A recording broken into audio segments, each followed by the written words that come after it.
Number 212 from the Indicator range is the Valachi Papers. Now, the main reason I picked this up, the only reason, was that it was Charles Bronson.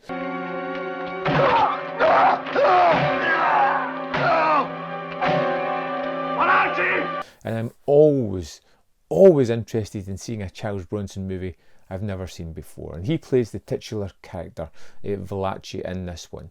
This is an Italian-produced movie by Dino De Laurentiis, and therefore it's always in Italian, which was a little bit of a surprise to see Bronson in one of these kind of movies. And unfortunately, I felt like the Valachi Papers was very much like a rip-off of The Godfather. It follows a lot of the typical beats. Maybe it's being several decades removed from the release of this movie and seeing lots of movies that follow similar tropes like this one, but the Valachi Papers was a little bit underwhelming story-wise. At the start of this movie, see a character in prison who has kind of came to the end of his criminal life. Things are looking decidedly dicey for this character. He seems to have had his bosses turn their back on him and feels that the only way out of this situation, the only way not to die in prison, is to turn evidence for the government to try and stop organised crime. And by doing so, we kind of get flashbacks to how he was drawn in to this organisation and how, in fact, the Costa Nostra began, how it was started, how it was created by one man to kind of unify the criminal underworld. Now, that stuff is fairly interesting.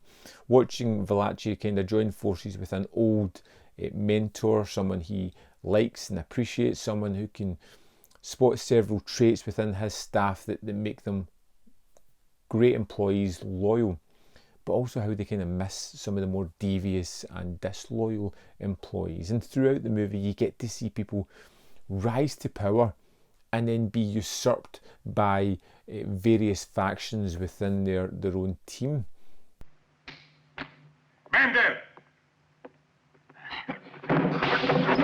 People that they should be able to rely on turn their back on their bosses, have them murdered, get them taken out of the picture so they can rise a few ranks on the ladder of power that was in this organisation. And doing that, it becomes almost overly familiar. You can tell where the story's going, you can see how it's going to end, and it almost meanders its way there. It does have some standout sequences. It has moments of our characters being hitmen for a little while. It has a moment where we get to see Bronson really do some pretty terrific acting as one of his friends who's deemed to have insulted the boss is taken out after having a certain appendage removed from his body, and Valachi can do nothing about it other than stand there, watch, and be horrified by what's happening in front of him.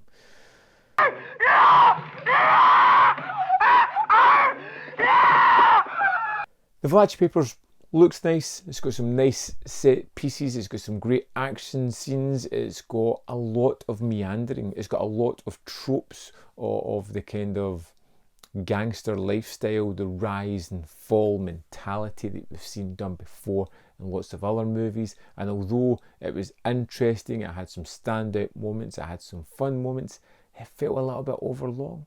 It felt a little bit drawn out. It felt unoriginal because it just hit all these markers that seems to have been set up. You think of any gangster movie running from The Godfather, it ticks all the boxes of things we've seen before. There wasn't much in the form of originality to really latch on to make you sit up and pay attention. It just doesn't have that, which is a real shame.